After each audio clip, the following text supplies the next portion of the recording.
Giving you a little taste of what's going on in this autonomous zone in Seattle. Here's the latest from Fox News Radio. Basically what you have here is the city of Seattle surrendering a 7-block area, and from what we saw, it doesn't look like it's going to be returned anytime soon. The protesters who took it over are calling it the Capitol Hill Autonomous Zone. The crowd fluctuates, just occupying the streets and listening to speakers. There's also food, making it look kind of like an urban commune. One tent had a sign saying "No Cop Co-op." We saw several dozen homeless tents and one labeled a public tent. But there's also a militarized field. Each of the 6 entrances has barricades and guards. Wow, remarkable. Happening in Seattle. And think about all the close connections between Seattle politicians and Montana politicians. You know, liberal Governor Bullock of Montana hosting fundraisers with liberal Governor Jay Inslee, both of them trying to shut down coal jobs here in Montana, not standing up for them at least. This is just remarkable. Anyway, here to talk about this story and to weigh in, Sam Faddis, former CIA operations officer. Sam, great to have you back on the show with us this morning. Thanks for having me on. Appreciate it. So what's the story from the way you're seeing this playing out in Seattle right now? Well, as you've outlined, what we have is a number of anarchist groups, my label, who have declared themselves independent of the United States, seceded, declared an autonomous zone, issued a series of demands. They, there are no police, there are no emergency services, they don't belong there to anybody. And, on one level, there's just a lot of silliness here. There's a lot of young people running around here who just basically think they're having a party for a few days, and this is all no harm, no foul.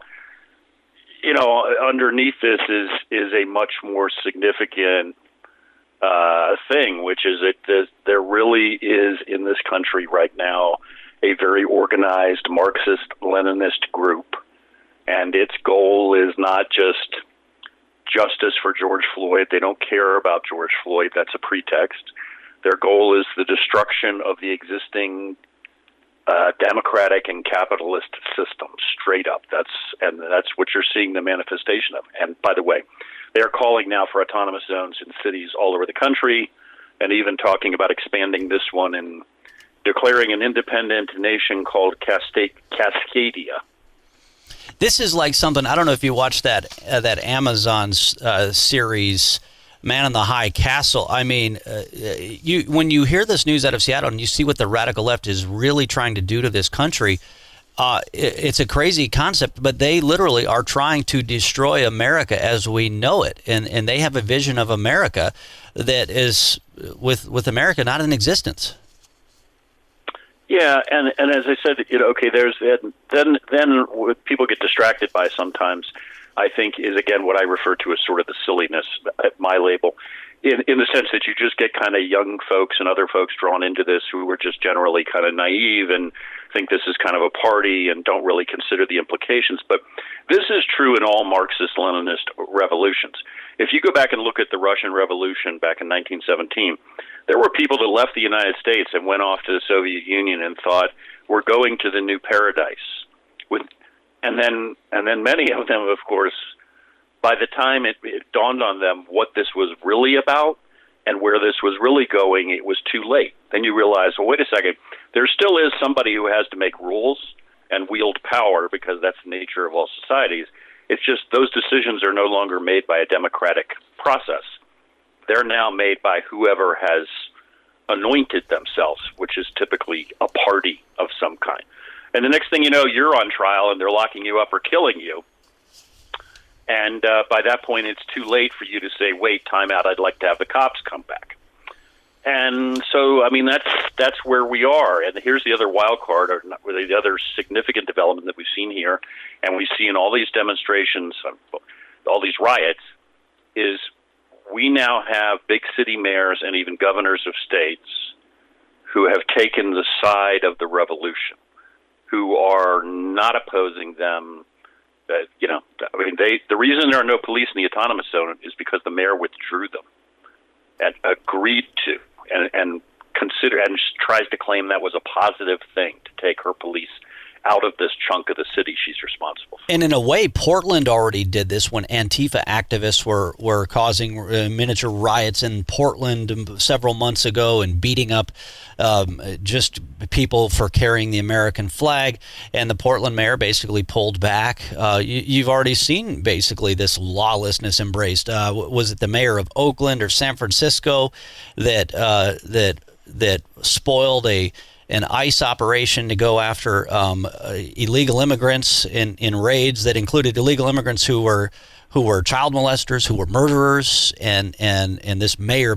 So this lawlessness is already being embraced by there's just so many ironies here. You've got Sam Faddis, former CIA operations officer, has this piece, 1871 all over again. This is revolution. This is sedition. Victor Davis Hanson has a great piece at the Daily Caller as well, the bitter irony of revolutions, and he's basically making the point that just all of the ironies that are out there, that what started as justice for George Floyd has now turned into white Antifa arsonists torching black-owned small businesses, all in the name of Black Lives Matter. You've got people calling to defund the police, but yet who would be harmed the most by that? The very same black lives that they claim matter. There's so, and then we had all these COVID-19 shutdowns and crowd size limits and mask policies, but then now that doesn't matter. I mean, it's just irony after irony after irony.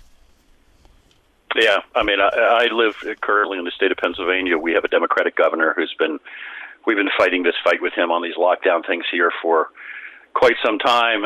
He's been putting small businesses out of business, shutting people down because they violate his COVID restrictions. Then he went out and marched in this Black Lives Matter march, a week ago, less than a week ago. And when called on it, he said something to the effect of, yeah, I recognize that's inconsistent, but I thought it was important. So there's an arrogance there, too. It's like, yeah, well, I can destroy you, small business guy, and get rid of your life savings and leave you destitute. But then I didn't find those rules were, I found them uncomfortable, so I get to opt out of them.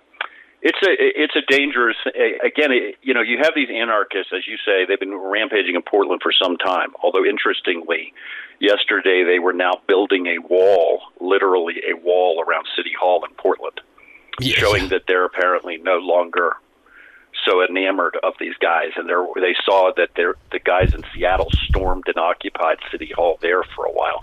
So all of a sudden, Portland, who's supposed to be the friends of these guys, is building a wall. So wait.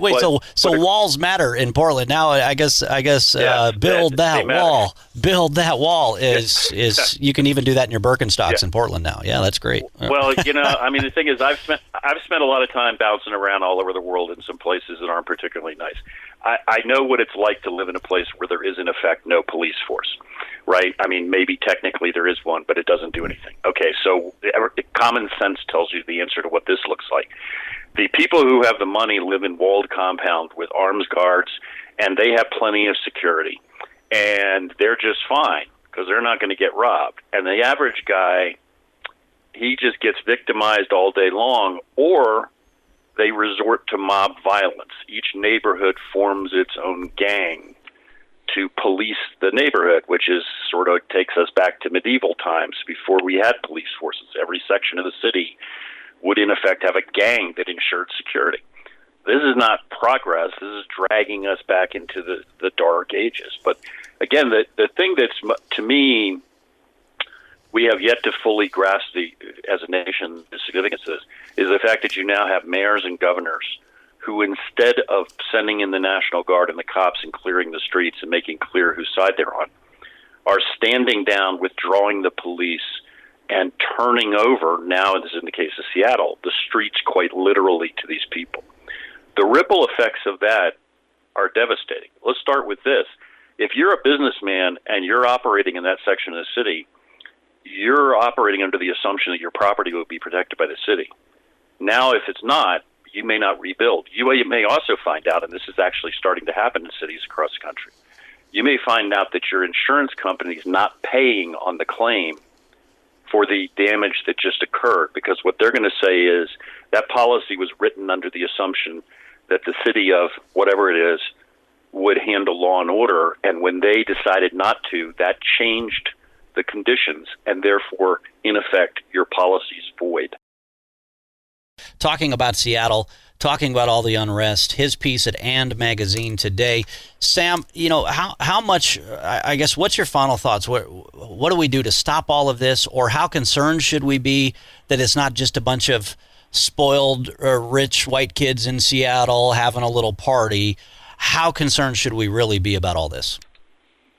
Yeah, I think we should be very concerned. I mean, it resonates with me what you said earlier, that a lot of this violence that's occurring in black neighborhoods, so-called, is actually being perpetrated by white kids in black hoodies. But this is not just some kids hanging out. It's not a street fair, and this is not a passing fad. Once we get to the point where the governors and mayors and police departments began to stand down and effectively take the side of these guys, it became something much more dangerous. So we don't have the option of just letting this go. This autonomous zone needs to go away. The police need to go in, and we need to respond to rioters and looters with force. I'm not talking shooting people in the streets, but I'm talking police tactics and arresting people and restoring the rule of law.